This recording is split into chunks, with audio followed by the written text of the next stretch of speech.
Tough times call for tough decisions. We've done this to ourselves, humans, the most destructive species ever.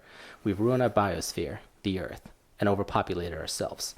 What we really need is another flood, like in Noah's time, to induce a sharp population decline. That would take care of everything quite nicely. Okay. Yeah. That's where we are. That's where we are with this book. It just seems a little simple.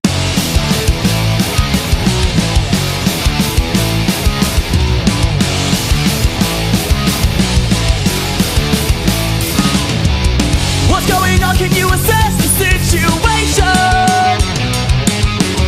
Decapitation and bodies all around. So hide your eyes. I'm not going to sing along with this. It's recorded. It's pop punk. Can't go wrong with pop punk. It's my favorite genre. Is it? Yeah. You Really? didn't know that? No. How was I going to know that? I don't know. I mean, I you just know thought me. you listened to Colby Calais. Colby Calais. That's I the love one. her too, but no, I grew up like listening to this type of stuff. When I was in middle school, I was obsessed with My Chemical Romance.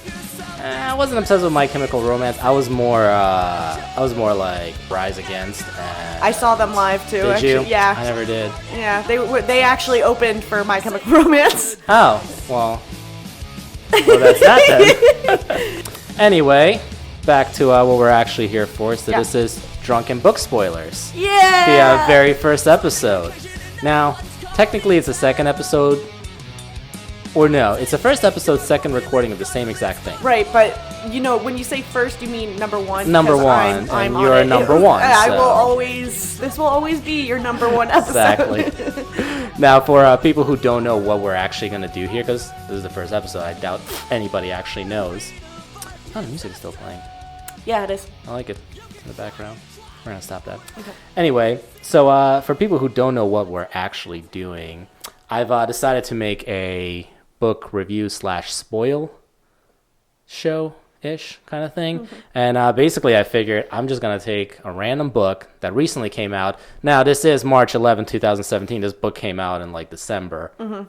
But I did buy it then. Yeah. And I did read it then. Yeah. And then just life happened. Reading. And here we are. But anyway, so the whole premise of the entire show is I'm going to tell you about the entire book from beginning to end. I mean, I'm going to summarize it. I'm not going to go into every little detail. We could just read the whole book. Exactly, which you could do, but that defeats the purpose of then watching and listening to the show. Well, it would also take. Yeah, or just, people are going to watch us and they'll be like, yeah, fucking drunks. Reading a book. Wow. But the way it's all going to work, in all seriousness, I'm going to tell you about the book. And, or actually, even before we get into that, what I'm going to do is I'm going to go over the book covers, some statistics on the book. We're going to go through the synopsis. When we go through the synopsis, you're going to select what you want to drink based on that. Now, you've already started drinking a little bit, so I'll give you a pass on that one.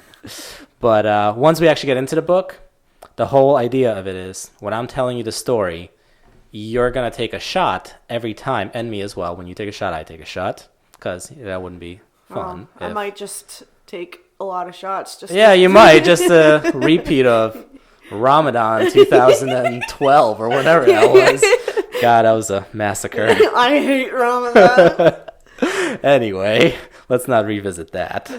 But so you're going to take a shot every time you hear something that's crazy sounding, silly, stupid, whatever you want. Mm-hmm. And at the end of it all, however many shots you took, that's the rating for the book.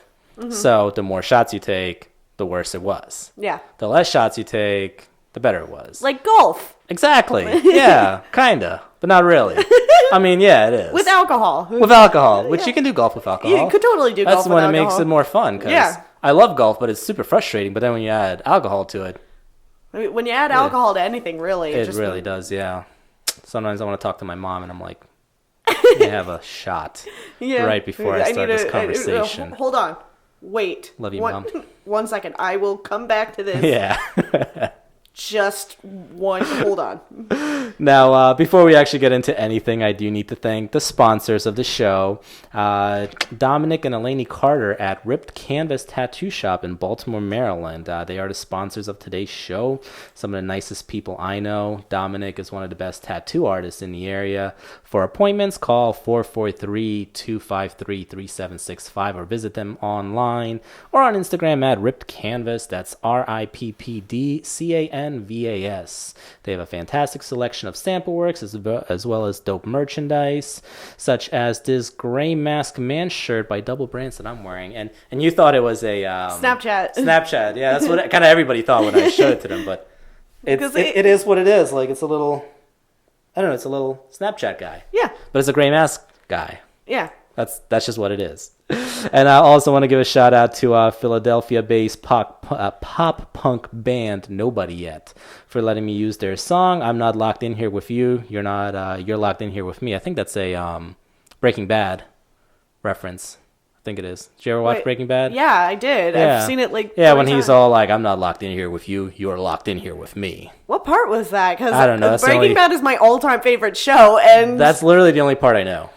Literally the only part you I didn't know. watch Breaking Bad? No, you literally haven't. Well, you, sir, you need to stop. I'm missing out. Yeah, we need to just stop this episode. and you just need to go watch Breaking Bad. Get going on Breaking Bad. Yeah, that's really what we need to do. Yeah, exactly. That's what's really important. It here. really is. Yeah.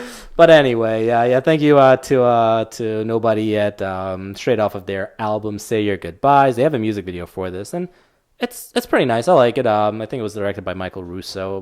Might be one of the actual band members. I'm not 100% sure, but pretty dope. But before we get started in anything, I don't think I've actually introduced either one of us. No. So I'm Otis, Addy Play, whatever you want to call me. And yeah, I'm really nobody.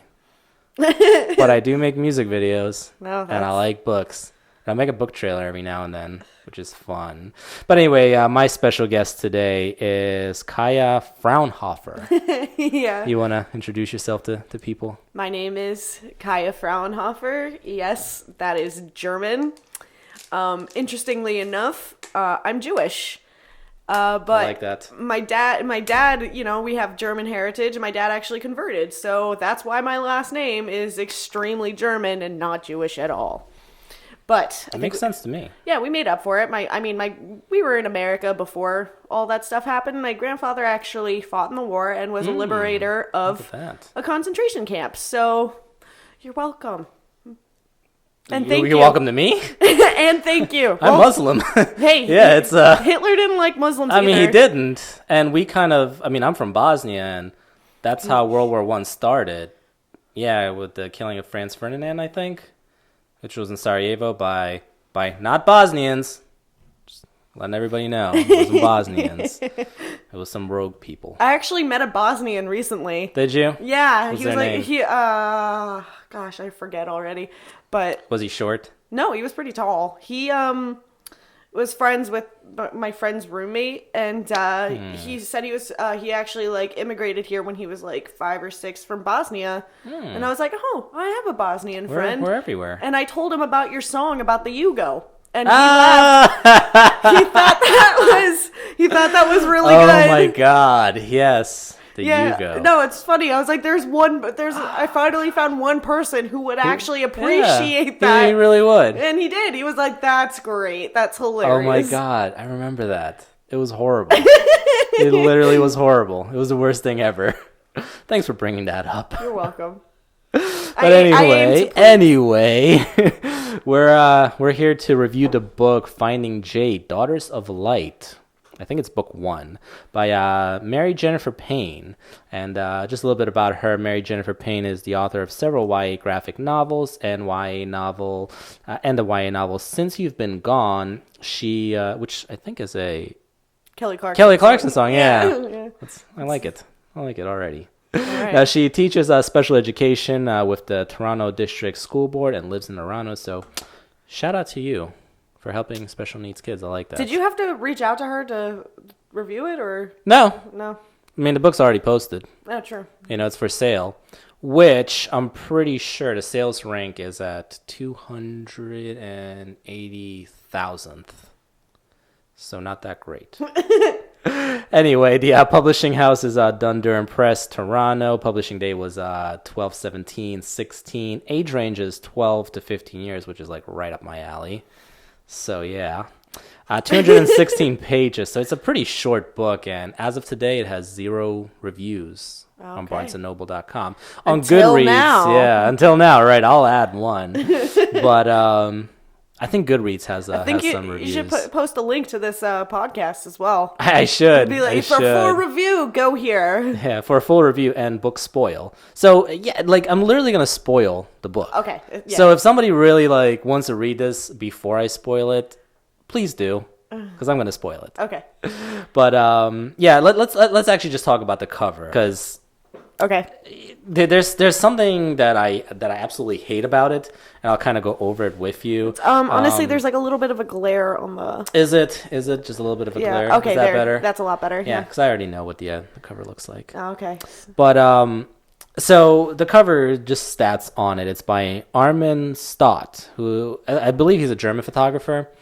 And let me just ask you, like, so you're walking in Barnes and Nobles, because you go to Barnes and Nobles. I mean, we just met there like 2 weeks ago, right? Yeah. Yeah. So if you were walking around the aisle and you saw this cover, would this be something where you're like, I'm going to stop and pick up this book and see it? Like, does this pique your curiosity at all?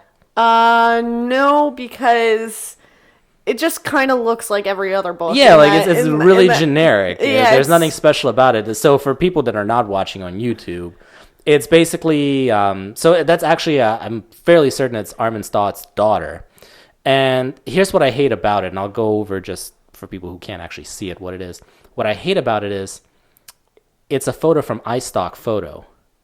So I don't know who was in charge of it, whether it was Mary Jennifer Payne or the actual publishing house, but they just pulled a photo from online, added whatever that yellow stuff is, and then just lettering over it. Like you didn't even like take the time. Like you published a book, but you didn't take the time to actually create a cover. No. Like, I mean, Wow. Armin Stott, though, I mean, I saw his photography. It's fantastic. Like, Yeah, it looks no, great. it's a good picture. And for what the book is, it works. But I mean, it's basically Armin Stott's daughter reaching out. It's in black and white.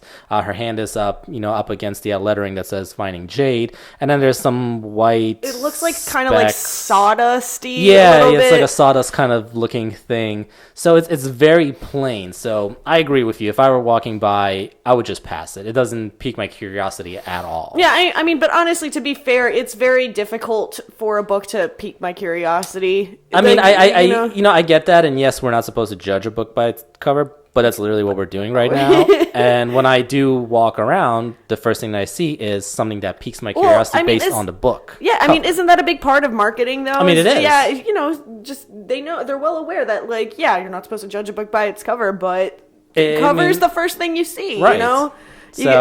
That's a deduction on their part for that. I mean, you need to have a better book cover. I mean, at least create one. Don't just take a couple of photos, overlay them, and turn it to black and white, and that's it. Right.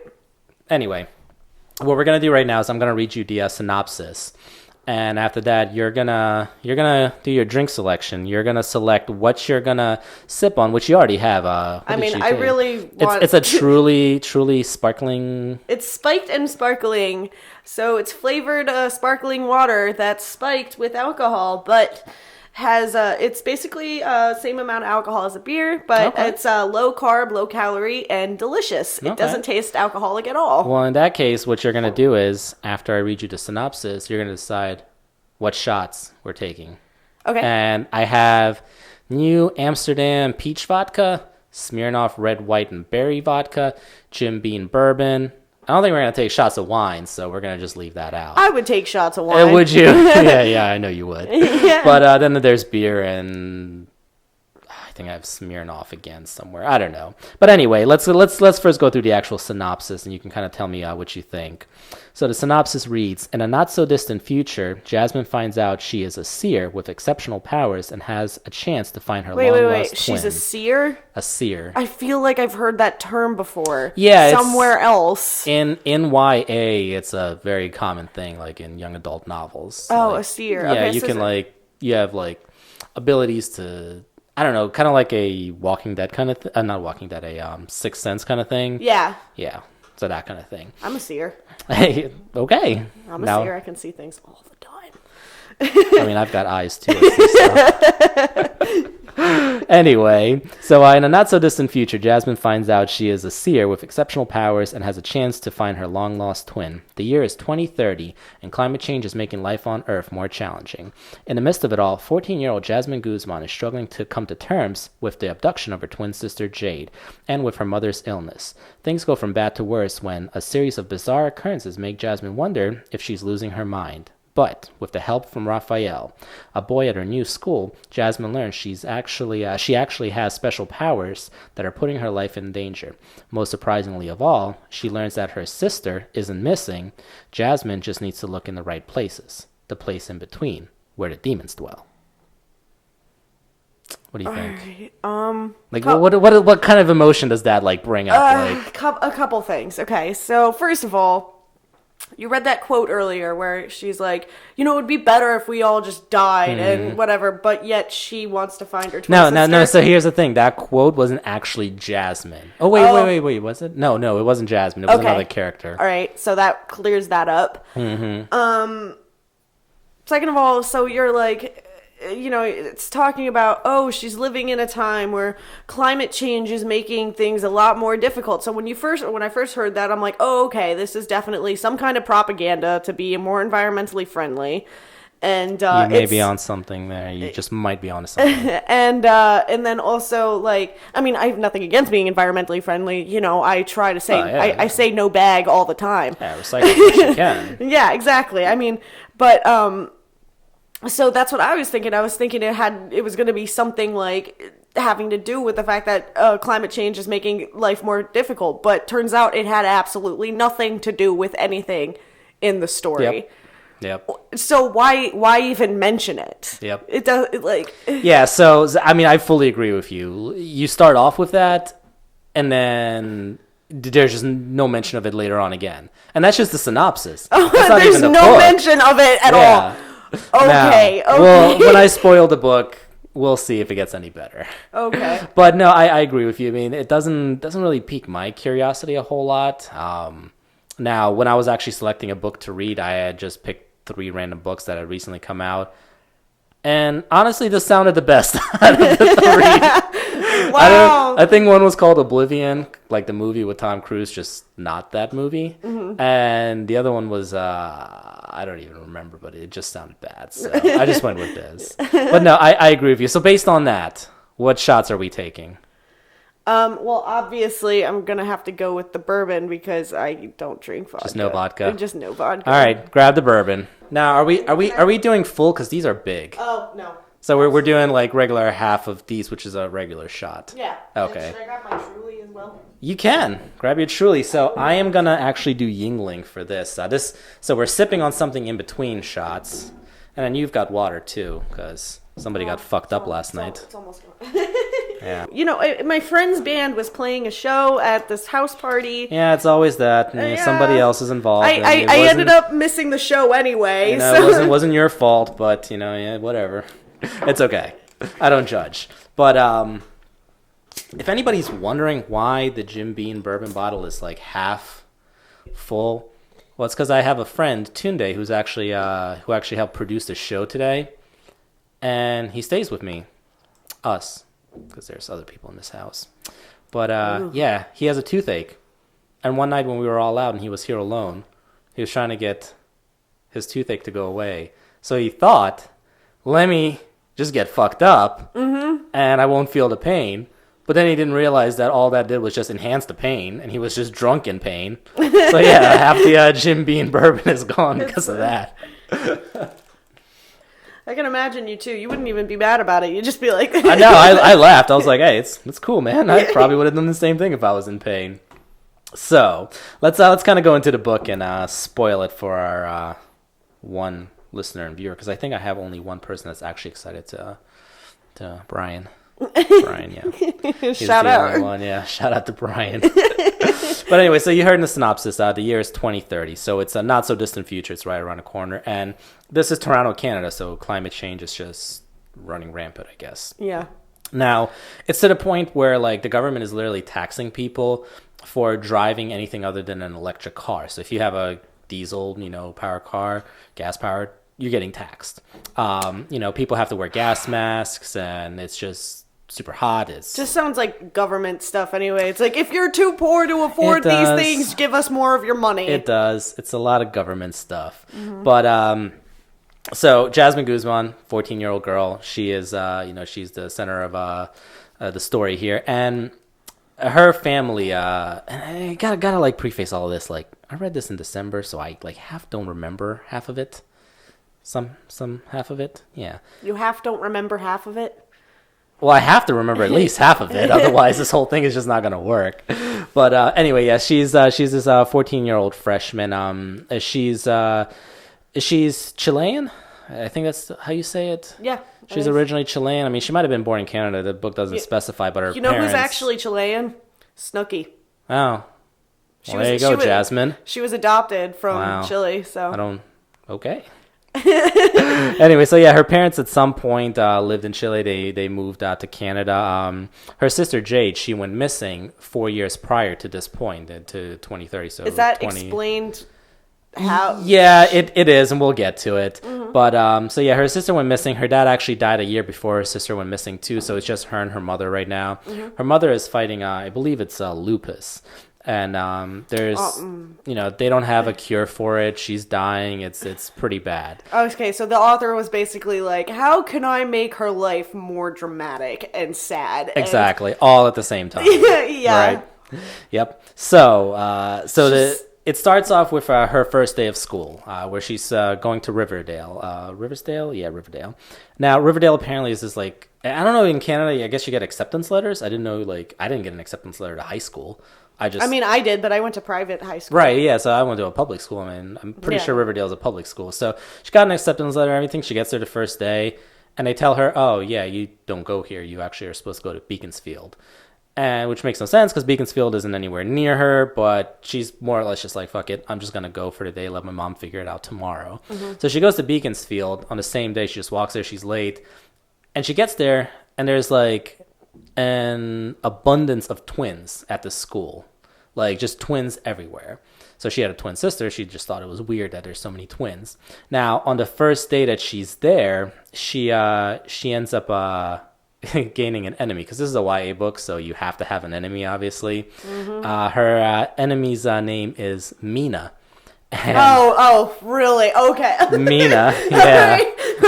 Unless I'm pronouncing it wrong, it's supposed to be Mina, but it's that was subtle. M-I-N-A. That was subtle. Yeah. Okay. All right, that was good. Okay. Are we taking a shot for that? I think so. I feel like we are. All right. Cheers. To Mina. To Mina. God, it burns. It burns. It's funny though, because I wasn't thinking that was going to be the part that you thought was funny. I thought it was going to be the next part. Oh crap. Right? Because so Mina is the popular girl in school, right? And of course, she's a popular girl in school. And during summer break, just once, I would really like to read a book from the perspective of the popular girl. Right? The popular mean girl. Yeah. Not even the mean girl. Like the popular girl is the nice girl, and she's got an enemy who's mean, but she's not popular. Yeah, and the enemy is like the ugly, dorky girl. Yeah, I like it. Yeah. I think we're writing a book here. Yeah. Somebody's listening to this and they're like, yeah, that's right. That's a good We're idea. doing this. I bet. But anyway, so get this. Mina, popular girl, right? During her summer vacation, she was actually a dance girl and popular Canadian rapper Drizzy Jr. Drizzy Jr. I read that and I'm like, all right, so I work with rappers and I've had some bad rapper names, but Drizzy Jr., like, what are you drizzing? Is that the spot you? Is that the thing you thought? Yeah, I thought you were gonna be like, because you know rappers, like. Yeah, I know. Yeah. I know rappers, and I just never understood them, and I still don't. I don't get Drizzy Jr. So I don't really get a lot of their names, honestly. Like, why is David Shepsworth Bentley? I don't get it. I don't know. I don't know. He may have to listen and watch this and explain it to us. Yeah. Maybe by the next time I have a next episode, he'll explain it. Yeah, nothing against rappers. No, That's their thing, But I am not a rapper. I don't understand. I just don't get it. You're not gonna be Drizzy Kaya? Nope. I don't think it works. I'll be K Sizzle. K Sizzle. I like it. Yeah. I will be. I can't rap. I can't. I think you've heard some of my rap. You've heard me rap. I've heard you rap, yes, and that's horrible. Both the cat and I tried, and you were like, I'm just gonna stick with the original. Yeah, we're not gonna do this. Anyway, back to the story. So Mina starts making fun of her, and there's this guy in the back of the classroom who sticks up for her, and he goes by the name of Raphael. Now, he's everything that you would imagine a YA character boy to be. He's, solid build, good looking, tall, handsome, black hair, green eyes. He's got green eyes. So it's, everything that you'd expect.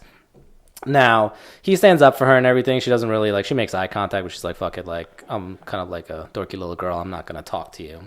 So she ends up going home. Now, her mom has a friend named Lola. Lola's originally from Nigeria, I believe, in the book. And she has a son named Femi who works in some sort of capacity in the government. Not really sure. Mm-hmm. Apparently, he was sick at one point too, and somehow she got him cured through some sort of a fancy medical thing. Mm-hmm. But it was right around at the same time that Jade disappeared and everything. I'm sorry. Can you Who's Lola again? So Lola is her mom's best friend. Oh, her mom's best friend. Yeah, okay. And she's been in her life since as long as she can remember, in Jasmine's life as long as she can remember. Mm-hmm. But so she gets home and her mom is all sick and everything, and she trips over this doll in the kitchen, and she has no idea what it is, but apparently it's called an Ijebi doll. And I'll get to what it actually is later. But she picks up this doll and she has all these visions all of a sudden. Mm-hmm. Visions of the future, visions of the past, visions of her sister, just all kinds of stuff. Now, in the book, it doesn't really go into a whole lot of detail. But she just basically puts the doll away and she's like, all right, screw it. I'm just going to put this for safekeeping, go on with my day. Next day she gets to school, Beaconsfield again. And wait, did she explain to her mother what's going on? No. She just kind of put it in. I think she took pliers or something and just walked it to her room. She's like, "All right, you're fucking staying right there. I ain't touching you again until Lola gets here." No. I meant, did she explain to her mom about the whole school situation? Yeah, she actually did. And her mom. Now here's the messed up thing. My mom is freaking dying from lupus. I'm not bothering her with something like that. I would, even as a 14-year-old, try to figure that out myself. That's just me. I guess. I mean... But I guess it just depends on what kind of 14-year-old you are. I mean, if somebody has cancer and you're, dying from lupus, what are you going to do? I guess, yeah. At the same time, you kind of have to live your life. Yeah, you got to live your life still. So it makes sense that may just be me. So yeah, I think that's just you. Might just be You're weird. Stupid Muslims. Yeah. Anyway, but yeah, so she explained that to her mom. You have to explain that you are Muslim and it is okay. I do, yes. It's okay for me to make Muslim jokes. I'm Muslim. Yeah. The only white Muslim. Anyway, so she explained that to her mom. Her mom's like, yeah, I'll try to take care of it in the morning. Still go to Beaconsfield the next day until I can figure this out. So next day comes, she's at Beaconsfield, and her teacher gets involved, Mr. Khan. And he's all like, hey, I understand what happened with your sister and everything. Do you want to talk about it? Now, this is the second time she's ever meeting this guy. And she's like, no, who the fuck are you? Talk about, my dead sister. So, she gets pissed off, goes home again. The following day, she decides to skip school. She's like, F it, my mom's figuring all this out. One more day, I'm just going to skip school. So, the second day, the day that she skips school, so apparently there's this whole underground world in Toronto where they have, it's a subway system and shit, but but they have stores and everything, and kind of like a New York kind of thing, but just with stores. So she goes underground thinking, oh, that's a better thing because is that a real thing? Yeah. Apparently, I looked it up. So I did fact check some of this too. So yeah, so we'll get to the fact checks. But yeah, so she decides to take a trip to somewhere else. I can't remember where, but she has to get on the subway. Now she's walking down the stairs, and this homeless hippie person is all like, hey, don't go down there, it's dangerous. But she doesn't say it like that. She's not don't go down there. She's saying all these weird things that I wasn't getting. So Jasmine wasn't getting in. She's like, all right, fuck it. I'm just gonna gonna keep go down walking. there. Yeah, I'm just gonna, I'm a 14-year-old girl defying the rules anyway. So whatever. But yeah, so she goes and she gets on the subway to go to wherever she was going. And I feel like we're gonna burp a lot. I mean, we're drinking. Yeah. So she gets on the subway, right? And what? I had to burp. I don't know. I'm sorry. Sometimes things make me laugh sometimes. Okay. I know. That's why you're a good guest to have. Yeah. Anyway, she gets on the subway and she starts noticing things once the subway starts going. Like people's clothes are changing. Like she thought she saw like somebody wear like khakis, and all of a sudden they're like these like wool gray like pants and shit. Oh God. Yeah, and all of a sudden the lights go out and the train rocks and it throws her off the seat, and she bumps her head and she loses consciousness. Now, I'm gonna ask you a question here. So I'm gonna give you a scenario, or not a scenario. I'm just gonna ask where you think she wakes up, and if you get it right, I take a shot. If you get it wrong, you take a shot. Okay, so I'm assuming she doesn't wake up on the train. Well, I mean, that's your assumption. Like, I mean, that would be my assumption. Yeah, I mean, it kind of makes sense. So, she bumps her head. She's in the subway. She wakes up. No, wait. I didn't make my guess though. No. Because I'm gonna give you A, B, C, or D. Oh, okay. Yeah. So make it a little bit easier for you. Okay, good. All right. So Jasmine bumps her head. Now she wakes up. Does she wake up A, in a hospital, B, Spanish Civil War in 1936, C, 1943 London, UK during World War II, or D, in her bedroom with Raphael? Oh, I know, right? I made it pretty good. I'm gonna go with C. C, 1943 London, UK during World War II. Oh gosh, maybe, I don't know. Damn. You got it right. I got it right. Yes. Oh yes. High five. You got it right. I'm taking a shot. The first time we did this, my friend Nicole, she didn't get it right. Yeah. Cheers to myself, I guess. Oh man. God, it's bringing back memories of that one night. I love that we're drinking bourbon. I just because it burns so good. I know, but I'm taking a film class right now, and we just had to watch a western. So Did you? I have it on the brain. Like, I'm gonna chase this. Give me a shot of whiskey. Oh man, Leave I'm surprised the you got it bottle. right. I thought maybe since this is like YA, you're like, oh, she wakes up with Raphael in the bedroom, because that's what Nicole thought. Right. Yeah, but yeah, she wakes up in 1943 London, UK. Now, she wakes up in the tube station, which is just a subway station. That's what they called them back then, I guess. And this tube station is filled with war refugees. Like, it's just packed. And she doesn't know what's going on. She's like, okay, maybe I'm dreaming. Or she thought that she might have stumbled onto a movie set by accident. Because, I mean, Toronto is a pretty big hub for movies. Mm-hmm. So she, she talks to this lady. She's like, all right, well, you're being fucking weird, so I'm just going to leave. And she starts walking to the to the exit. And the exit is just being crammed with more and more people coming down it. And there's sirens and everything going off. So she starts kind of making her way through, and she sees her sister, Jade. Now, automatically, she thinks she's dreaming. But then Jade sees her and actually calls out to her. And tears go down her eyes. They actually, like, touch each other and hold hands. So, like, it's a really real feeling. And just before she can actually, like, grab her and hug her and talk to her, the people start just falling down, like, just tumbling down the stairs. Mm-hmm. And everybody's getting crushed. They let go of their hands. And like, Jade gets crushed, but she somehow doesn't get crushed. She actually gets pulled the other way, up the stairs instead of falling down. Mm-hmm. Now she's crying, trying to get to her sister and everything. And when she gets to the top, she realizes it was Raphael, that boy from her class that stood up for her. So yeah, he saved her. And now at this point, she's like, "Wait, what is Raphael doing in 1943 London?" Well, that was her question too. She was trying to figure that out, but he wouldn't tell her. And she's like, "Oh, okay." Oh, I get it. He's one of them. He's like her watcher. He's like her guardian angel or something. I've read enough young adult novels to kind of figure this out. To know that. Yeah, okay, so this is getting pretty generic for you then. Oh yeah, it's already gotten pretty generic. So okay, so Is that a good thing or a bad thing, or are we taking a shot for that? I think, yeah. Yeah. We end up taking a shot for that. Yeah, Too generic. Too generic. All right, cheers. Oh God! Every time, I swear. I have to chase it. Oh yeah, we both. You have to. You have to. Jim Beam makes good bourbon, but I have to chase it. So that's 2 shots so far. I took 3, but the questions don't count. The questions don't count. I hope you don't get too drunk. Yes.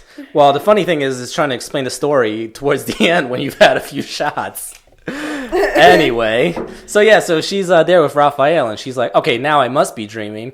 So what do you do when you think you're dreaming with a hot boy? You try to kiss him. Yeah, absolutely. So naturally, she's like, I'm dreaming. I'm kind of, like the ugly girl. So I'm going to try to kiss this nice-looking boy.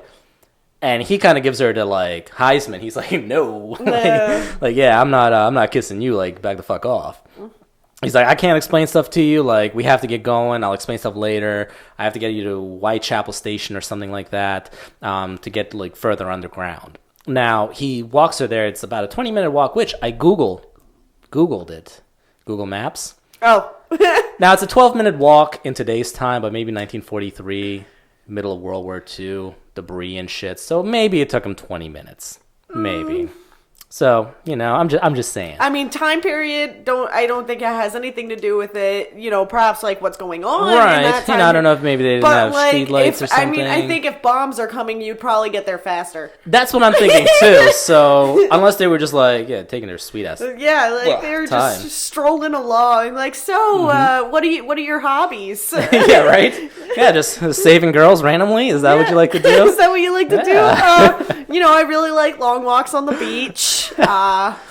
Long walks through war-torn England. Yeah. I'm cool that way. I'm not generic. I don't like the beach walks. I like walks in London in 1943. I'm not generic. I'm not generic like that. I'm out of the box. I'm awesome. I gotta do that. Oh, that is emo great. hair flip. Ugh. He kind of does though. I feel like in the book he does. The emo hair flip. Oh, he has to. He has to. Well, he's got black, charcoal colored hair. I mean, I know. I remember I was once a 14-year-old girl, and you that's that? what was attractive. That was hot. That was cute. That emo hair flip was adorable. Yeah, I tried to rock it once, and it just didn't happen. A lot of guys did. Yeah, just ended up looking like Justin Bieber. I think that's how a lot of guys ended up looking, Anyway, so he gets her to Whitechapel Station at that point where she's like, look, you need to fucking tell me what the fuck's going on here. So he's basically telling her, you've entered the place in between where lost souls that haven't realized they died go. And now there's also demons there. And apparently demons that are trying to enter the human world get stronger if they take the soul of a twin or a set of twins. Oh no. Yep, that just happened. No, I don't want to take another shot. I guess we have to. Oh, God. This is shot number 3. No, it's officially man. 4 for me. And we're not even that far in. No, it's not even halfway through the book. Okay. All right, let me get this chaser ready. Okay. Oh, God damn it. I like how we're chasing our alcohol with alcohol. I mean, we have to. It's the American thing to do, I think. You're not even really American. I'm more American than you are. What? I don't know. I've lived all over the United States. Yeah, and I've lived all over the world. I lived that makes me a citizen of the world. I'm sorry. I lived in Israel for a year, so I've lived outside the United States. Israel doesn't count when you're a Jew. It doesn't count when you're a Jew. It totally counts. No, it's like, so if you're American and you're a Jew and America is Jew land for you, then Israel is Jew land as well. That has nothing to do with it. It's like if I go to Canada and I tell somebody, yeah, I've been outside of the U.S., it's fucking Canada. No, okay? no, it's America Part 2. No. It's the United States 2.0. No, Israel is very different, okay? Not if you're a Jew. That is not true at all. That is not true at all. I can't really speak. I'm not a Jew, so. Because I mean, yeah. Obviously, there are things like plenty of American Jews who have like gone there and like settled down. And you could hang out with them the whole time. I could have. And be like, yeah, we're American Jews in Israel. Whoop de doo, you know. But like, Is that what they all do? Pretty they get much. Together, like, But like, you know, there's a different culture there. There's a No, I did. I believe you. yeah. The food. I'm still more American than you The are. food's fantastic, though. Okay. All right, back to the book. Back to the book. We're 3 shots in. Oh gosh. Now, Maybe you should be writing this down because because I lost track the first time I did this, so I'm Yeah. gonna take some notes somewhere here. 3 shots, 4 for me. It's not fun. Not fun at all. Okay, 3 shots. Okay, back to the book. So they get to Whitechapel Station. He kind of explains that to her, and you know she's like, "Well, how the hell do we get out of here?" He's like, "All you have to do is imagine yourself back in Toronto." Oh my god. No, I'm not. We're not taking a shot. Okay, it's okay. It's great. It's great. Okay. It's okay. It's okay. All right. It's great. It's great. I think that's actually very original. sure? That's very original. It's good. You know, good for Yeah, library. just imagination. Yeah, imagination's a powerful thing, man. Yeah. All right. Really. I mean, clearly it is in this book. I'm honestly just looking out for my liver right now. Okay. So There's a whole second part to this book. yeah, I can't. I need to space this out better. All right, so she imagines herself back, and she wakes up on the original platform, basically where she started. Now she wakes up there with Raphael, right? She wakes up there with Raphael. Oh, with Raphael. With Raphael. Oh. With Raphael, and some older woman who's like, "Hey, honey, are you okay?" And Raphael's basically like, "Oh yeah, she's fine. I live in her apartment complex. I'll just take her home." And the lady's like, "Okay, that's good enough for me. That sounds legit. So Yeah, I'm just gonna leave you guys here." So anyway, he takes her home, right? Yeah. And apparently there's this like old guy with a dog that always sits at their apartment complex and never talks to her. I don't know about you, but every place I've lived, there's always an old guy. Yeah. with a dog. Yep. Yeah. Well, this old guy, all he does is smoke cigarettes all day, and she hates seeing him because he never talks to her. But Raphael's all like buddy with him, and he's like, "Hey, how's your dog doing?" He's like, "It's the darndest thing, man. You said take the dog to the vet. I took him to the vet the next day, and his cancer is gone." And yeah, so that happened after Raphael said, "Hey, go and take him." So they get inside the apartment. Is Raphael a god? I don't know. You'll find out at the end of the book. Okay. Yeah. Sounds like he's a god. He Honestly. might be a god. If I'm right, You'll take another shot. if it's that easy to predict, yeah. Yeah, there might be another shot in store for you. Yeah. Or Well, two. I mean, there's going to be plenty Yeah, of shots plenty more. more. Because, I mean, Suffolk is just... Yeah.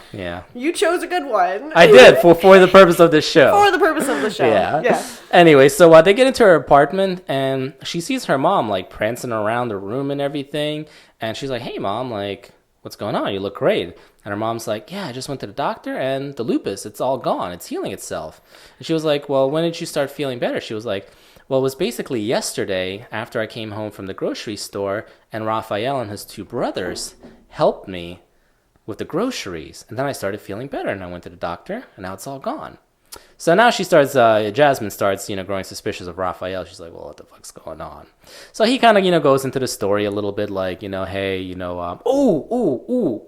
too many shots. I totally forgot to do the actual fact check about that whole tube station thing." Uh-huh. Yeah, so that was actually a real event in history. Oh, nice. So fact check. Nice. I mean, okay, actually, This is a cool part. This is like, I actually appreciate this. I appreciate people actually doing their research and being, It is pretty cool. So, courtesy of Wikipedia and eastlondonhistory.co.uk, on the 3rd of March, 1943, 173 people were killed in a crush while attempting to enter Bethnal Green Tube Station for shelter Contrary to popular belief, the tragic disaster was not due to an explosion. Citizens weren't aware that a test of the warning system was taking place that night. So when sirens came on, everyone rushed to the station for shelter. Over 300 people packed the staircase when a woman carrying a baby towards the bottom of the staircase fell, causing people in front and behind her to come crashing down. 173 people are estimated to have died of crush injuries or asphyxiation. That's really sad. It really is. And is that the only time that happened? Because I do know bombs actually came down. So there were instances where bombs actually came down, but this specific one that happened... No, I know. I mean, I know bombs actually came down, so I'm assuming when they actually did come, like, people freaked out. And ran. So apparently, so like, when I did... So is that the only time it happened, and it just so happens the only time that happened was during the test? No. So there's definitely more instances of that, plus the tube stations weren't actually great shelter. People just assumed that they were far enough underground, but they actually weren't. So there was a lot of, tube stations that actually collapsed and more people died. But this specific one, I wanted to look up and I was like, okay, I wanted to see if this was real or not. So, props to the author. Actually, interesting fact, I do have experience with bomb sirens. Do you? Yes. I was actually in Israel when Hamas was constantly... I remember that, yeah. Constantly bombing Tel Aviv and Beersheba and things like that. And I was in Tel Aviv and... It is awful. Now, who are the two sides that are arguing over that? What? The two sides that are arguing over Israel. What about the two sides? No, who are they? Who are they? Yeah. Who are the two sides arguing over Israel? You mean like the Jews and the Palestinians? Like the Israelis and the Palestinians? Mm-hmm. What about them? I was just curious. Oh. Well, yeah. Anyway. I was more wanting you to say it for people listening so they understood. Oh, yeah. Well, okay. So Hamas was This is why I'm the host of the show. So Hamas is this terrorist organization in the Gaza Strip. And summer of 2014, they were on a bomb frenzy. And guess where they got the money for the bombs? The Israeli government gave it to them to build hospitals and schools and libraries. But no. Let's buy bombs. So that backfired on them. Literally. Oh, actually, there was a video where a bomb actually did literally backfire. Ew. Yeah, he lit it and it exploded. I mean, I might laugh. It's a pretty funny video. It's like when you're doing terrible things and that happens. That's happened. It's just what happens when you do terrible shit. Yeah, exactly. But I like it a lot. So they were, and when I mean they were bombing Israel a lot, I mean every 20 minutes. No, I remember watching it on CNN, which is not the most credible. Luckily when it was the peak of it, when they were really going and bombing, I was actually up north in Sfat. I remember because we were Facebooking at that time. Yeah, so I sure you were okay. Yeah, I was good. Did I tell you that? I was like, I'm up north and I'm actually okay. Near it, so I'm good. But we stopped talking. Yeah, I was like, all right, she's fine, cool. I went back down to Tel Aviv and I caught in a couple sirens there, and it is not fun. It's not fun, and it took me a really long time to actually get over that. PTSD of it. I remember in Israel, my friend Hannah and I, every time you hear a motorcycle, every time you hear a motorcycle, you're like a dog, and you just stop everything and you listen. You're like, wait, okay, it's just a motorcycle. Okay. That's interesting. Well, I'm glad you're safe and here today. I am in 2017. Safe. I am safe. Thank you to the Israeli Iron Dome system. All right, shout out to them. I know them very well. I don't. You don't? I don't. Iron Dome system is pretty awesome. You should look it up. I will after we get through the rest of this book. Now, I want to tell you, we're actually more than halfway through the book. Oh, really? Seriously? Yeah, it's a very short book. Okay. It's only 216 pages. Okay. So anyway, next day they go back to school, right? After Raphael kind of explained some stuff to her, he was like, hey, you're the descendant of Lilith. Lilith, apparently, you should know this. Because it's in Jewish mythology. Seers are descendants of Lilith, developed earliest in the Babylonian. Who's Lilith?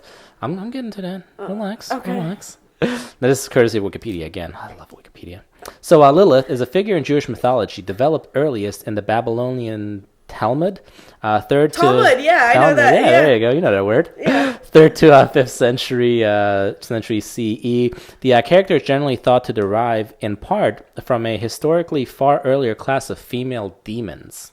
In Mesopotamian religion, found in I'm going to butcher all these words. Cuneiform texts of Sumer, Akkad, Assyria, and Babylonia.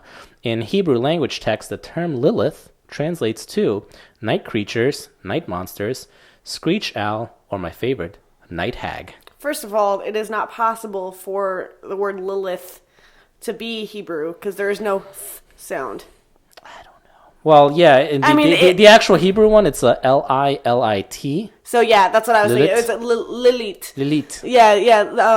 They in Hebrew, like you kind of. So that's Lilith, probably the Latin extension of it. Yeah, in Hebrew, you kind of they enunciate like the second vowel as opposed to the that would make first one. sense, So yeah. like there is this company in Israel called like Masa or whatever. So in English, I would say Masa, but in Hebrew, it's actually Masa. Interesting. Yeah. I like it. Anyway, so they're descendants of Lilith, or Lilith. And so he tells her all this stuff, and he's like, look, there's a battle between good and evil going on here. Demons are trying to enter the living world. You know, all seers have protectors that are there to protect you. See, you kind of knew this. Yeah, you kind of knew this. Figured it out. You did early. Maybe you figured it out. Oh, he's a protector. I got that. If you think that. Now, if you're wrong at the end of it, Oh, he's her protector. Come on. like we're gonna get to the end, Okay. and you may or may not be taking another shot. Oh, okay. Anyway, so he tells her all this stuff. You know, you got to be safe, got to watch what you're doing now. They get to school the next day, and they're actually learning more about seers and everything. And they take all the twins and put them like in its own gym class or something. And Miss Sampson, their gym teacher, who's this like old hag, who shouldn't be teaching gym at all, explains to her that she needs to go and save her sister Jade.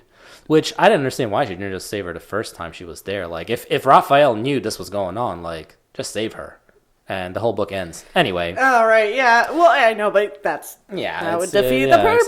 Exactly. Yeah. So she's like, yeah. So 4th day in this school, finding out that you're a seer, you need to go and battle these demons and get your sister out. So Sounds like the classic high school experience. yeah, more or less, more or less. So next day they end up her and Raphael and Cassandra and Lily. Cassandra and Lily are twins. They were chosen to go with them as, you know, kind of like a search party kind of thing and Yeah. help each other out. So yeah, they meet at the subway, do the same thing again, get on the subway, lights go off, shaking, rattling around, and they all lose consciousness. And here's a second question. So Where it's do they a end multiple up? choice. Okay. So where do they wake up? So if I get it wrong, I have to take a shot? Yep. Okay. I feel like I'm going to take another shot, so Okay. it's going to be interesting. All right, so where does the group wake up? A, back in 1943 London, UK, during World War II. It's kind of an obvious.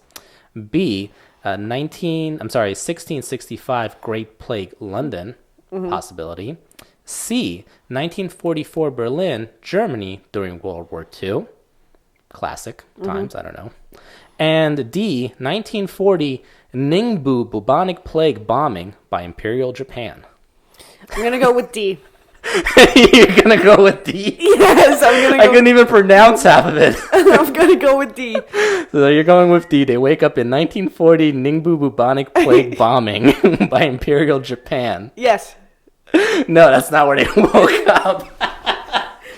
Where did they wake up? They wake up in 1665 Great Plague of London. All right. So it's all based Yeah. in London? Yeah, it's all based in London. Now, I don't know if the author has some sort of like thing with London, but that's where they woke up. She might really like it there. She you know? might. You know? She might have gone there once. I have never I been love there. British music. I've never, Like Arctic Monkeys, one of my favorite groups. Hadouken, they broke up. But I remember like you telling me about them. yeah, I'm sad. Oh God. Here we go. I've had enough. I'm gonna of enjoy this because I had to do it by myself. I'm waiting to fill up your cup. You know, I know. shot I again. can It's- see. I can see. waiting. Okay. All right. Cheers, buddy. Cheers. Cheers. Here you go. Cheers. There it is. Let it burn. let it. Oh, why am I closing this? Yeah, I I'm need. ahead of myself. You need more. Fill her up. Yeah, you need more. Leave the bottle. Leave the bottle. I like you it. gave me a big one. I'll add a little bit more to myself. Yeah, and just a pinch. We both got to drive later. Please, by the way, people who are listening and watching this, we don't condone drinking and driving. So if you're gonna drink, get sober or get pulled over. Where like are you that. driving to later? No, that's We'll go over all that later. yeah, we'll go there later. So it's 1965 or 1665 Great Plague of London. All four of them are there, and apparently they. Okay, wait. All right, I might be a little drunk. Who? So it's Jasmine, Raphael, and who are the other two people? The twin sisters, Cassandra and Lily. Okay. Now Cassandra's this like really pretty girl, and Jasmine gets jealous of her right away because she kind of likes Raphael. Of course. But Cassandra doesn't even bother to even look at Raphael, and Raphael doesn't even look at her. So there's no reason why she should be jealous at all, other than the fact it's a pretty girl. I mean, I guess that's a girl thing. That's a girl thing. Yeah. I mean, she was. Honestly, I mean, if there's like a cute dude and it's like me and Anna, and he's standing next to me and he's better looking than me, I'll probably be like, dude, like you're good looking. Yeah. I'm just like no homo, but you're rocking it. Like, like what do you bench press like? 550, you know. Anyway. Wait. I'm sorry. When did Cassandra and Lilith? Lily, Cassandra and Lily, they were students at the school, and Miss Sampson, their gym teacher, had told them that all four of them need to go and save Jade. Oh, okay. Yeah. And Cassandra and Lily are there just as backup because the more seers that you have, the better. All right. All right, so they wake up there. They wake up in the traditional clothes from back then. Now, this is the Great Plague, and people's clothes aren't exactly washed. Yeah. So they're full of fleas. So they're all itching and scratching. Yeah, so it's not fun. But they start walking, and this old lady. Now, remember, these are all like demons and lost souls and stuff. Mm-hmm. So this old lady starts calling her a witch, Jade, a witch. She's saying that there's no way that you can be who you are unless you're a witch, because you're supposed to be in Greenwich. I think that's the city, because they had sent a girl to Greenwich for trial by ordeal. They had sent her there because she had the plague, and the only way that you can be in two places at once if you're a witch. So Cassandra all of a sudden starts to be like badass, and she's like, back the fuck off. Mm-hmm. But they snatch her, because thinking they're all they're all witches, and the way you find out if somebody's a witch is by trial by ordeal. Do you know what that is? I did hear about this. Wasn't it like they tied a stone to them and like they threw them in the river? And they were if you float, you are a witch. If you sink, and then they drown you. But if you sink, you're found innocent, but you're still dead. You're dead, yeah. Yeah, so either way, it sucks. Yeah. One way or another. Yeah. So they take her, and all these demons start circling around the three of them, Raphael, Jade, and Lily. Now, Lily's kind of scared and freaking out and everything, and she doesn't know what the fuck she's doing. But these two old people turn out to be evil demons. Ah, yeah, two old people, right? Of course. Yeah, two old people. God, old people. Yep. They're terrible. They start attacking, and they start fighting back, and the only way that you can kill a demon is by decapitating them. And then all these little kids turn out to be demons, and they start chasing them. Oh, of course, the little kid demons! The little kids. Yeah, they have to be. I can't believe I didn't see that one coming, you know? Yep. Is this another shot? Not quite. Not quite. All right, there's more. So all these little kids. So they start chasing after Cassandra, and they eventually reach the river safely, and they take a boat taxi, because that was, I guess, the thing back then. So they take a boat taxi to London, to the Great London Bridge or whatever it is, where they were going to drown Cassandra. So they actually end up finding Cassandra floating in the river, and they pull her up. So she is a witch. Apparently. You're right, by those time standards. But so they pull her up and everything, and I know Jade kind of wanted Raphael to fix her, because she kind of caught on to it that he's like healing everybody, but like he wasn't doing it for some reason, so she did some CPR, I think. I'm sorry, author, if I'm wrong, or people who've actually read this, but I think she did CPR on her, saved her. They were all good, and now they told the boat taxi guy to take him to Woolwich, where she assumed what they were talking about at the village. And initially when they came in, she was assuming that they thought they were seeing Jade, because they're identical twins. So if they said you were supposed to be in Woolwich, that's where Jade is. So they get to Woolwich and everything, and oh boy, what happens next? Oh, they get to Woolwich, and there's a house that is being guarded by this guy, and there's a red mark across the door, which is supposed to symbolize that that family has the plague, and they have to stay in there for 40 days. If they come out after 40 days, they're cured. If they don't, They're they dead. die. But the problem is if you got the plague, you're not coming out of there after 40 days, so you're fucked. Not to mention, you're just fucked. There. Yeah, you're just fucked. So anyway, so Raphael and I think it's Cassandra, who's apparently better now all of a sudden, they distract the guard. They go, Jade and Lily go around. They find Jade on the second floor, right? On the second floor, not the first floor. And they tell her to jump. So, apparently that's the only way that she can get out of the house is by jumping from the second floor. So Jade takes off her robe, whatever she was wearing. They kind of make it into a trampoline kind of thingy. I don't know. And she jumps. She's safe. She lands. They got her, right? But Jade isn't feeling good. And she's feeling really like something is wrong with her leaving the place in between. She can't explain it. But they're like, fuck it, we got to get to St. Alphege Church because we got to go underground again so you can imagine yourself back in Toronto and we can all be safe. So they get to that church, lights are off, everything is dark and gloomy, and Jade gets attacked. And she gets dragged away from the group. And something happens. It wasn't really descriptive, but Jasmine somehow falls through like a dark hole and she's just falling and falling. And I guess she imagines herself back in Toronto, and boom, they're all back in Toronto. But here's the thing. Here's the kicker, right? Here's the kicker. So when she was falling through that dark hole, she felt a really loud thump, like she hit, kind of like the ground. When she woke up, there was all kinds of commotion going on. Firefighters, policemen, first responders on set. Apparently, the tube station got attacked by climate change terrorists. No! God, that is a shot and a half. Oh my god! I knew you would love that one. I knew it. Oh my god! It's And I'm not even making this up. Climate change terrorists. Oh god! Oh, it's so great. All right, that's a shot. That is a shot. Oh, Cheers, to buddy. To climate terrorism. change terrorists. Oh, man. See, the problem is I don't take a whole lot of shots ever. Me either. I So actually, this just burns. I actually had to stop drinking liquor for a couple of years. Did you? Yeah. Yeah, because there was a time where you were partying hard. Yeah. Yes. And it actually started to affect my stomach a lot. So Yeah. I just, all I did was I stopped drinking liquor. And voila, liver is better. Yeah, apparently. So back to our climate change terrorists, because Yeah. it gets good. Not really. It's kind of towards the end of the book now. But yeah, climate change terrorists apparently blew up the... I can't say it with a straight face. I just can't. Oh man, I am love it. I am definitely feeling that alcohol too. All right, let's try to get through this ending here.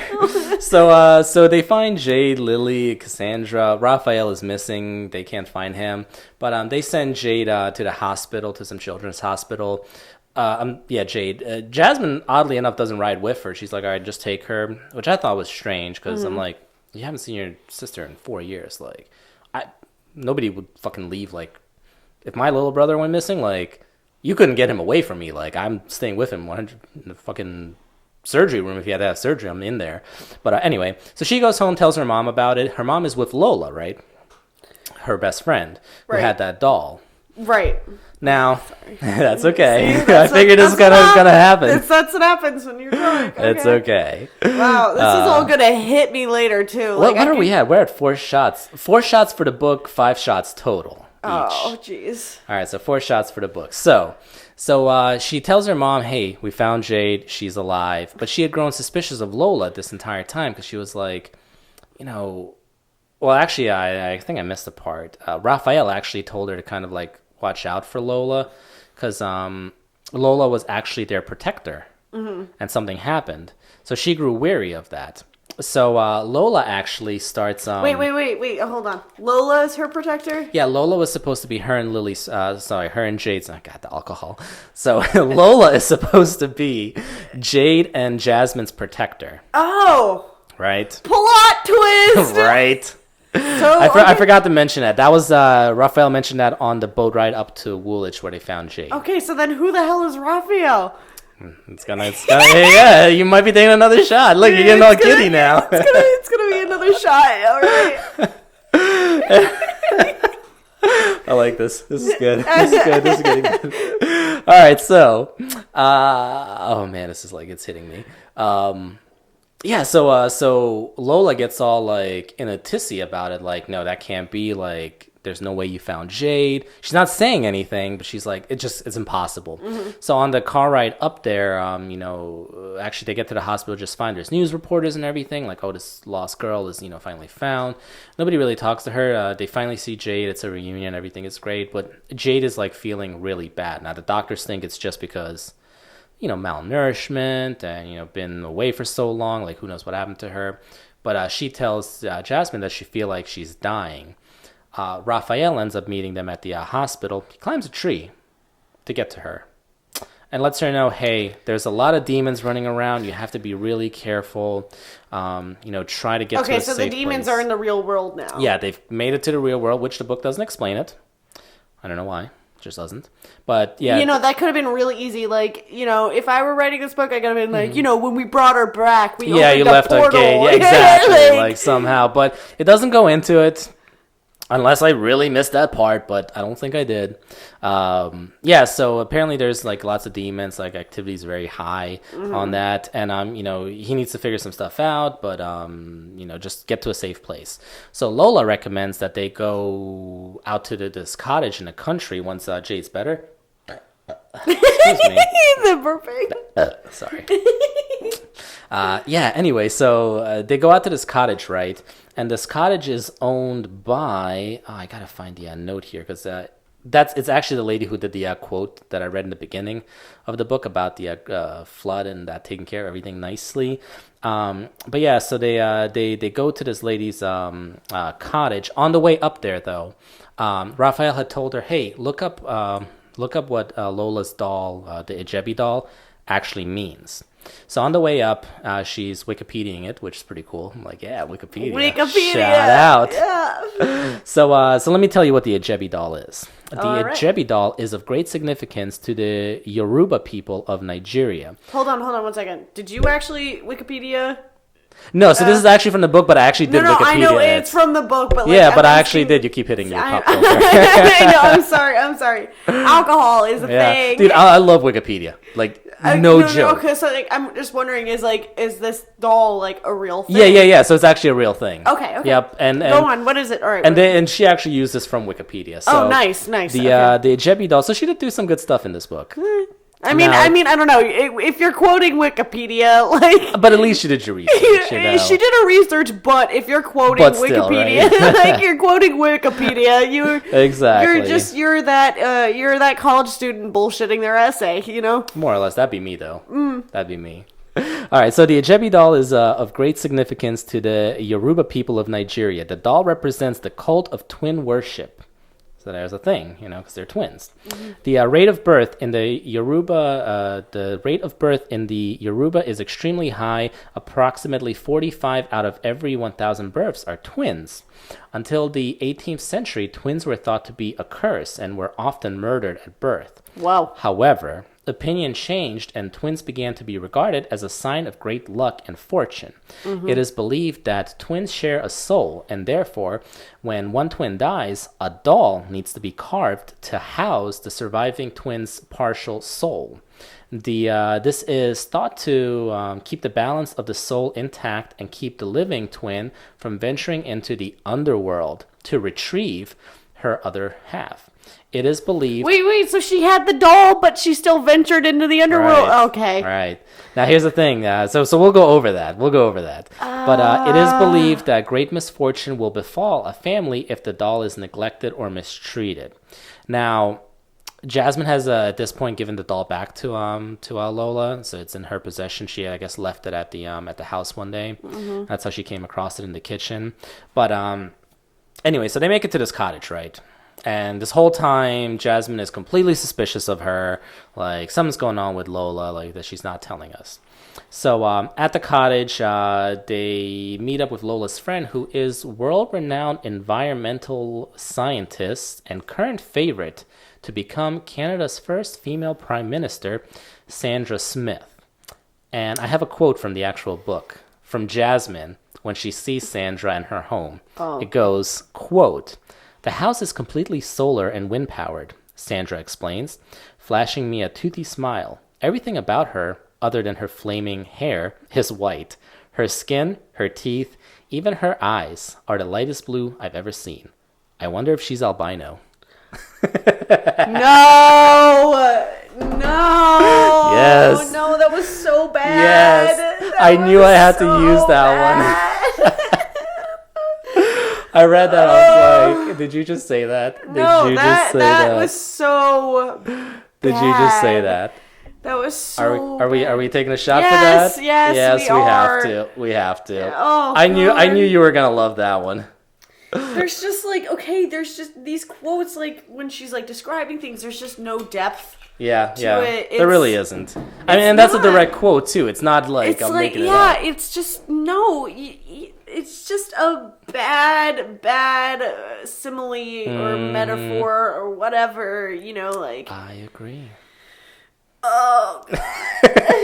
You're just dreading taking this next shot. No, I'm not dreading taking that next shot. That actually you're just dreading the quote. That is painful. That is actually so painful. So okay, like I said, I'm an English major. I have the deepest respect for literature and writing and that was just. Let's do this. Oh god, that was Cheers so bad. To the albinos. That needs a shot. That's one of those things where it's just like, I'm sorry. Yeah, I need a fucking drink. Like, 1 second. Cheers to the albinos. Oh yeah.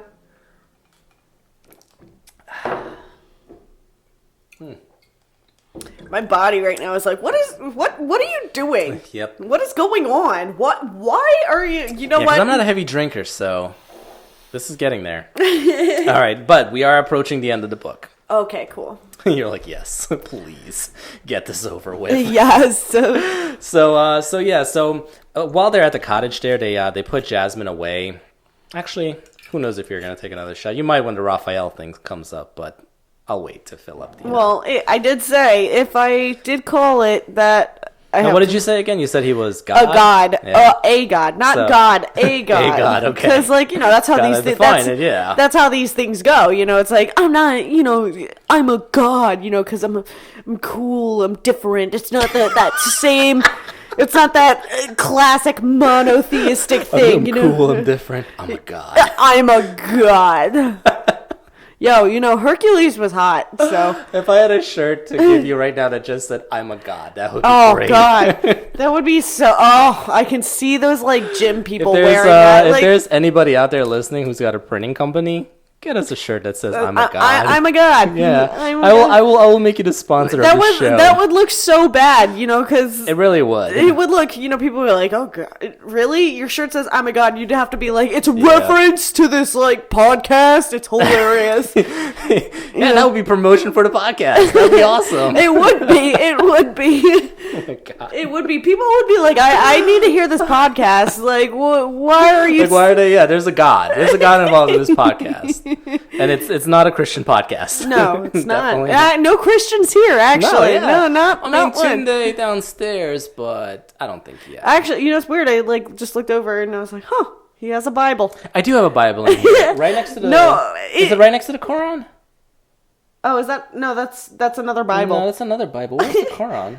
I don't know. Oh, no. So I started doing everything alphabetically in here. You see, it goes from Anne of Green Gables, then Blurred, and City of Angels. And then when I got to the second row, I was like, fuck it. Yeah. I just let the Quran in place, and I was like, I'm just going to whatever. Actually, it's interesting. My house is extremely Jewish.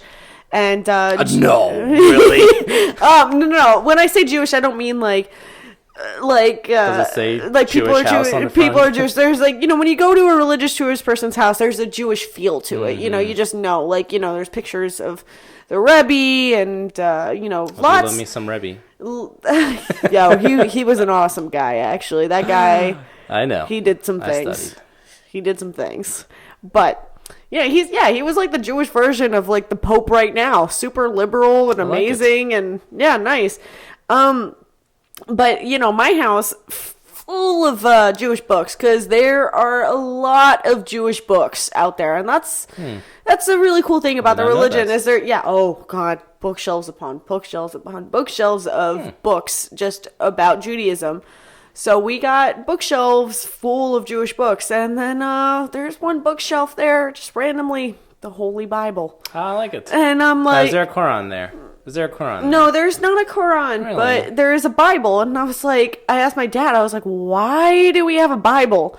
When I was younger, my dad went to school in Indiana for his master's degree. He needed to use it to study something. So That's suspect. We have a Bible in the house. It's still there. It just Well, here's my still explanation there. to mine. I am Muslim. My girlfriend, she's Christian. We make it work. I have a Jew friend. I have a guy who's hanging out with me for the last 2 months downstairs. I don't really know what he is. I have some Catholic friends. I work with a Catholic lady. We make it work. But yeah, I do want to get the Torah, though. I do want to get a copy of the Torah just to have and read through it. Because you got to think, Judaism came first. Christianity came second. It totally came Islam first. came after that. It totally. Which is why I always tell people, guys, Islam, we do believe in Jesus Christ.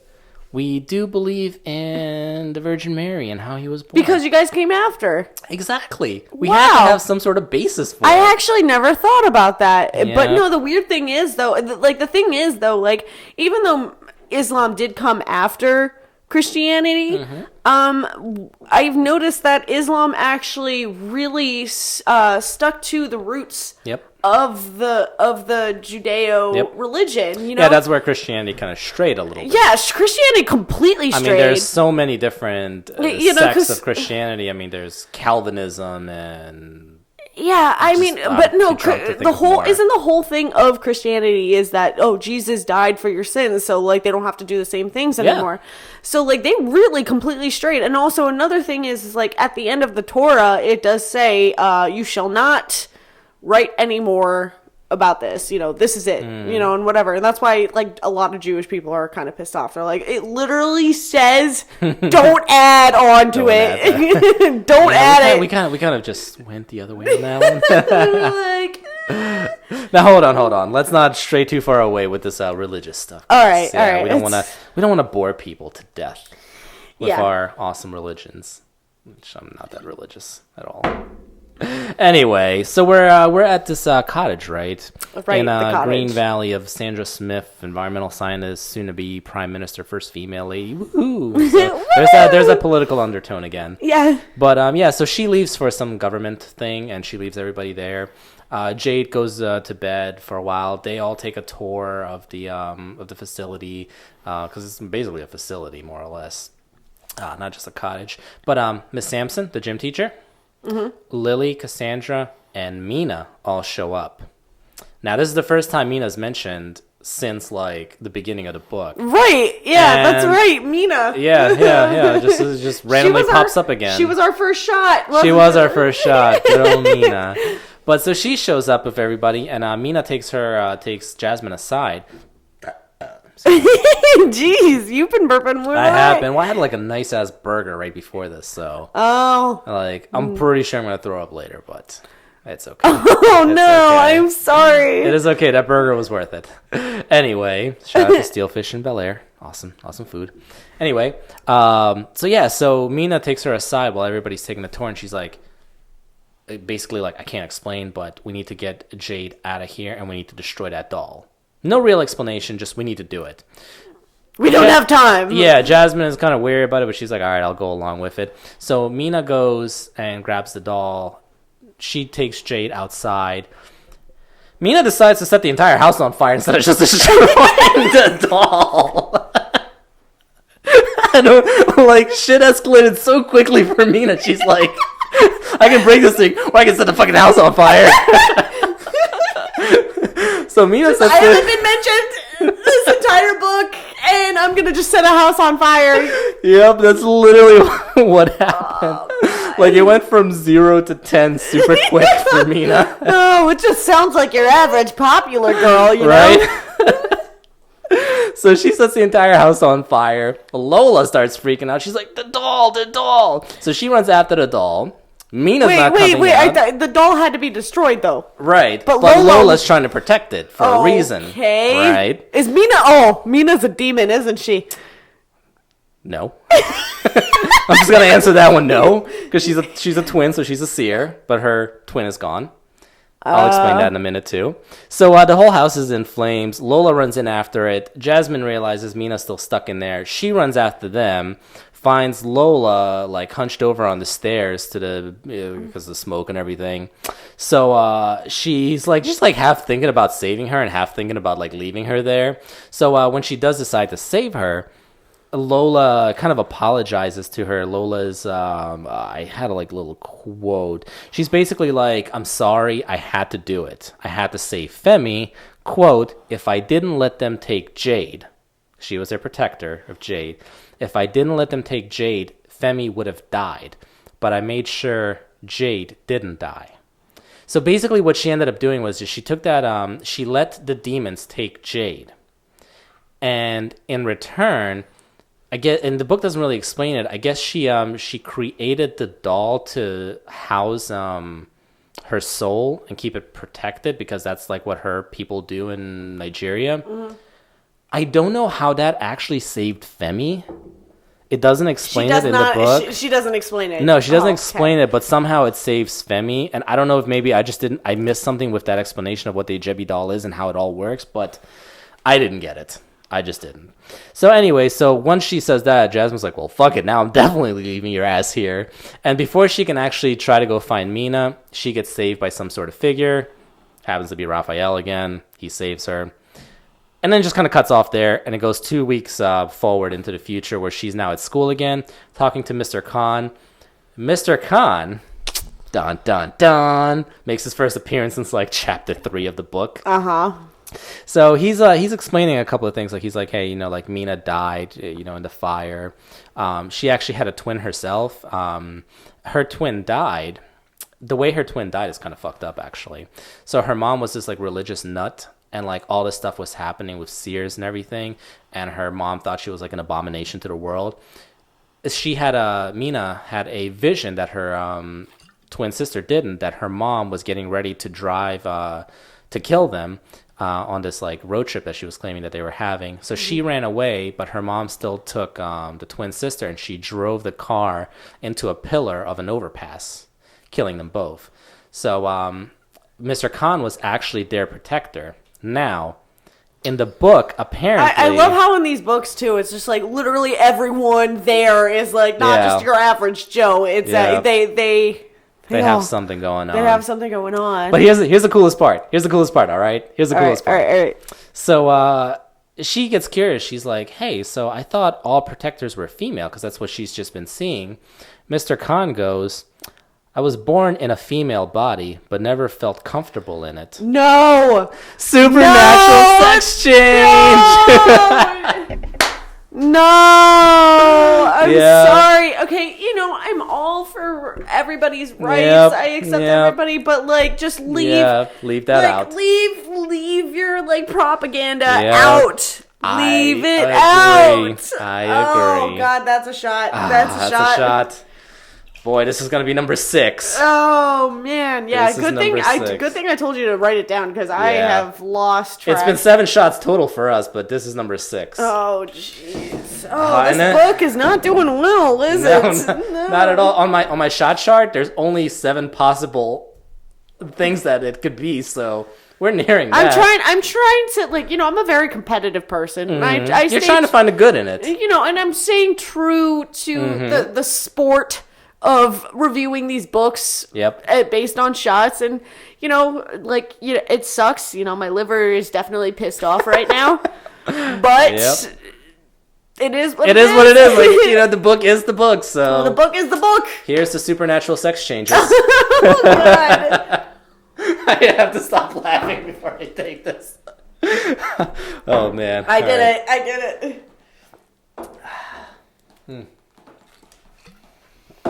Anyway, We're a couple of cowboys now. here's the ending of the book. So he basically explains, look, there's a fight coming. Jade is getting better now that the Ajebi doll is killed and her soul is restored to her. You guys are going to need a protector. Let me be your protector. So she just agrees. She's like, cool.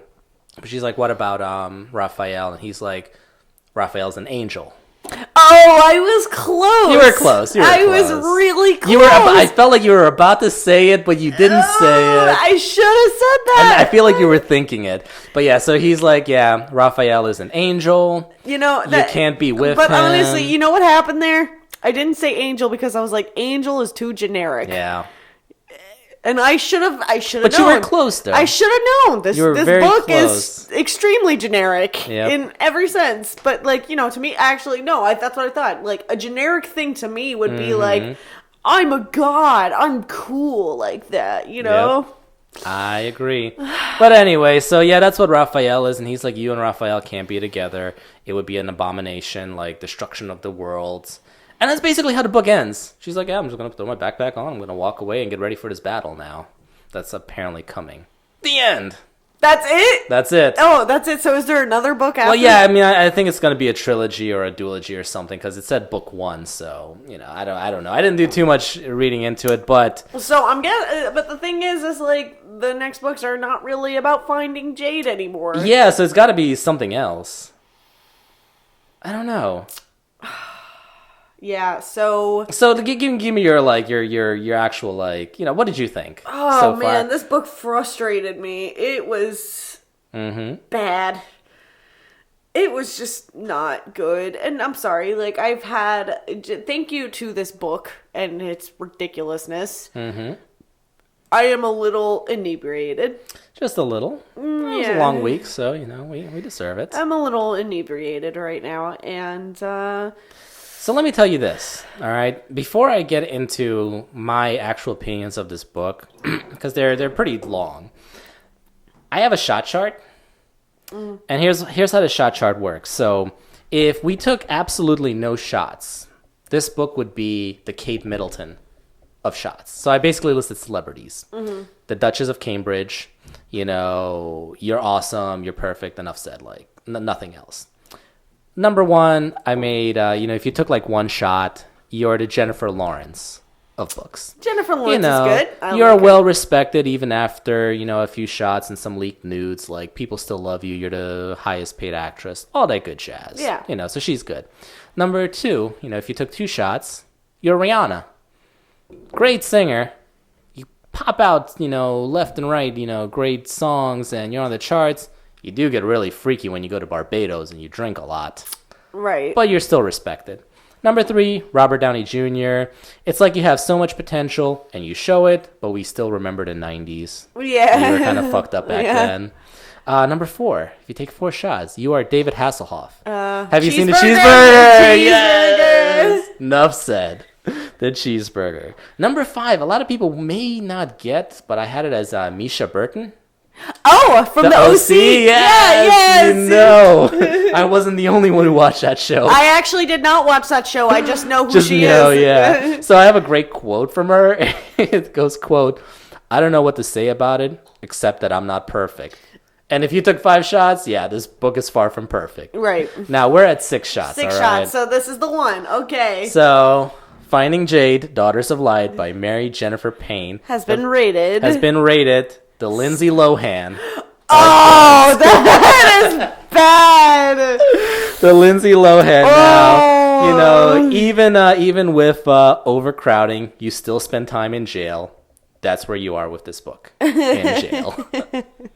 So this is the Lindsay Lohan, and the next one is Charlie Sheen. Yeah. And there's no more after that. Yeah, so. I mean, Lindsay Lohan is bad, but at least you're not Charlie Sheen. Exactly. So here's my thing. And about actually, this book would probably be Charlie Sheen because there was that one point where I was like, I'm gonna save my liver. I can't do it. So yeah, benefit of the doubt. Yeah, we're saving the livers, but Now, we did still take 7 shots, though, because you got one wrong. Yeah, and you got one wrong. So, yeah.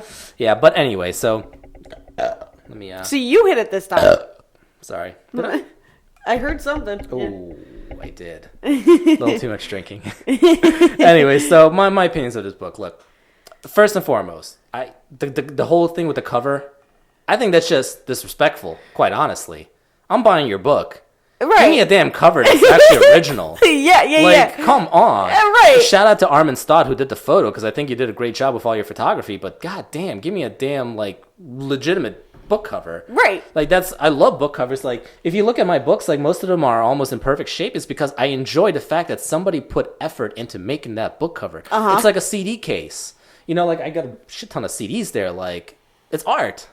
Like, make some damn art. Right. The other thing is, all right, so there was like 216 pages or something like that in the book. It's a short book. And I get it. It's for a YA crowd, and you had it between ages of 12 and 15.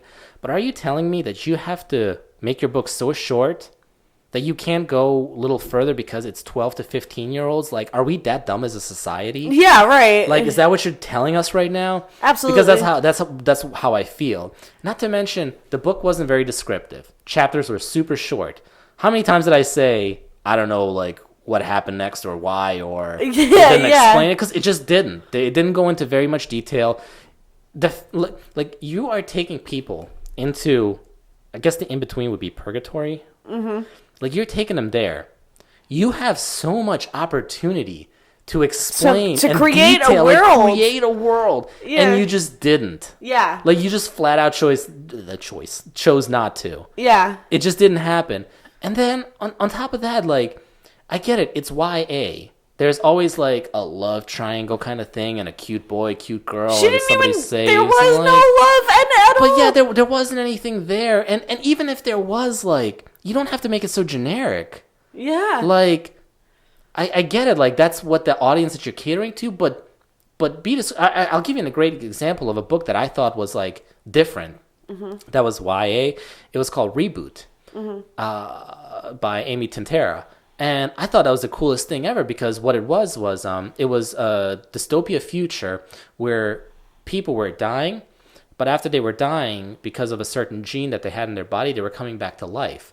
Mm-hmm. But the longer you stayed dead and then came to life, the more like emotionless and the more powerful you were. So the government used, those teenagers as, soldiers and everything, and she created this whole like dystopia future, and I'm like, all right, that's cool. Like, that's a cool idea. That's not your typical angels, demons, vampires, like YA stuff. Like, yeah. You had an opportunity to go somewhere with this, with the underworld and the place in between and demons and everything. Like, I was hoping this was going to be like the movie Constantine, or like the Da Vinci Code or something like. But no, this was just like generic. Yeah, it was so generic. Like, I felt like she was just trying to get done with the book as soon as she could and just get it published. Like, maybe it was like a money grab kind of thing. Like, so it was very disappointing. Now, I will give it some props on certain things. You did do your research, Mary Jennifer Payne. You absolutely did. You did. I love that. I love history. When I was thinking, college and everything, I was going to be a history major, wanted to be a teacher. Like, I love that. I enjoyed looking it up. I enjoyed fact-checking it. Like, that was all nice. And that's about it. That's like all I liked about it. Like, there was just nothing else. That's about it. Now, I guess the big question is, now that you like really know about it as an average Joe, would you just expect the average person to pick this book up and actually enjoy it? No. No? Absolutely not. I agree with you. Maybe, I don't think so. If I were 14 years old, maybe. And again, that's her target audience. Right. Which makes sense. Right. So I mean, she hit the target audience. Yeah. But the thing is like, even at 14 years old, like, nothing really stands out. I'd probably read it and I'd be like, oh yeah, it's a good book. Yeah. And and I read some of the reviews on like Goodreads and everything, and people were like touting it, and I'm just like, I don't see it. I don't see how you thought that this was great. Yeah. I just don't. I mean, who were the people that were? I mean, advanced readers, before like the book actually came out, for an honest review kind of thing. I don't know. I'd imagine teenagers. Really? Yeah. I don't know. Oh, it's teenagers. I'm assuming. I hope so. I mean, dude, the weird thing to me is that this book is like right along those lines of Twilight. Twilight's right in there, and yet somehow Twilight got really popular. Right? This I don't see happening. Yeah, no, but I mean the thing is, if we read Twilight a while ago, we wouldn't see it happening either, because apparently Twilight's pretty horribly written. Yeah, that's what I've heard too. I haven't read Twilight. I haven't read it, but my friend told me a while ago. He was like, "Oh, I was in Barnes and Noble, and I decided to open up Twilight just to see what it was about." And he was like, within like the first paragraph, it says she made her way through the callous crowd, and immediately he shut the book and like put away. Yeah. It was like, no. But see, here's my thing with that though. You can write a book. So say you're not an author. Like I'm writing a book. By no means am I an English major or anything. Mm-hmm. But you can write a book and not have, the beautiful writing style and, complex words and sentence structures. As long as you make it interesting, creative, be outside of the box a little bit, like with the story at least. With the story, right? This book had no sort of none of that. Yeah, it just didn't. None, absolutely none. And the fact that we took 6 shots, I think it's warranted of the Lindsay Lohan. And in reality, it was 7 shots because there was the one. Yeah, right. Yeah, the ones that don't count towards the actual. Yeah. No, I got you. Yeah. So, what did you think of this podcast? Oh, it was. Did you like it? It was great. Fun. I had fun. Good. Would you be back again? Yes, absolutely. Nice. I want to do this again. I don't have that many friends, to be honest. I got rid of my friends right around age 23. I was like, most of you guys, I don't even need. So I don't know how many people. I'm gonna try to get this one girl who's actually super popular and I'm friends with. She's like a social media kind of a chick. I'm gonna try to get her on here next. And Hannah. Yeah. Wait. Hannah. It's like all right. All right. Well, let me thank all of my sponsors here, which isn't really just one. Rip Canvas again for sponsoring the show. Thank you to Nobody It for letting me use their song. Again, check it out on YouTube.